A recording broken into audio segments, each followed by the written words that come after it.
Hello दोस्तों, आइए animation की मदद से समझते हैं एक्सक्लूसिव इकोनॉमिक जोन के बारे में। चलो चलते हैं।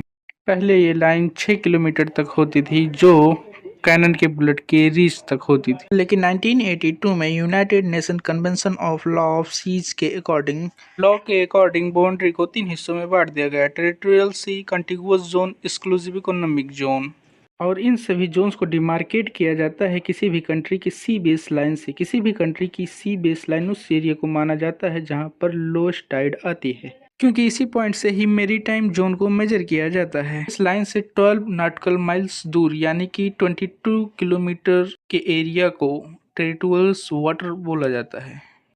इस एरिया में उस कंट्री का पूरा राइट होता है और इस एरिया में किसी दूसरे कंट्री के बोट्स या वारशिप इंटर नहीं कर सकते हैं। इस एरिया में कंसर्न्ड कंट्री के सारे लॉज एप्लीकेबल होते हैं, जैसे Indian constitution, IPC, CrPC etcetera.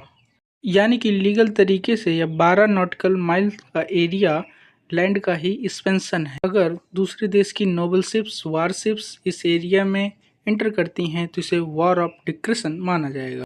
Next है कॉन्टिगुअस जोन, जो कि बेस लाइन से 24 नॉटिकल माइल्स और टेरिटोरियल सी लाइन से 12 नॉटिकल माइल है। उस जोन में कंट्री के कुछ सर्टेन लॉज भी एप्लीकेबल होते हैं, लेकिन वह कुछ लिमिटेड होते हैं, जैसे कि pollution laws and immigration laws.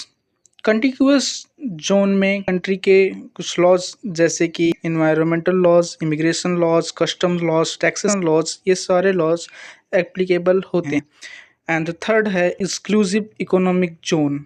यह कंट्री के बेस लाइन से 200 नॉटिकल माइल्स यानी कि 370 किलोमीटर्स दूर होता है। इस एरिया में पाए जाने वाले हर एक इकोनॉमिक रिसोर्सेज पर कंसर्न्ड कंट्री का हक होता है, लेकिन यहाँ पर इंटरनेशनल लॉज एप्लीकेबल होते हैं।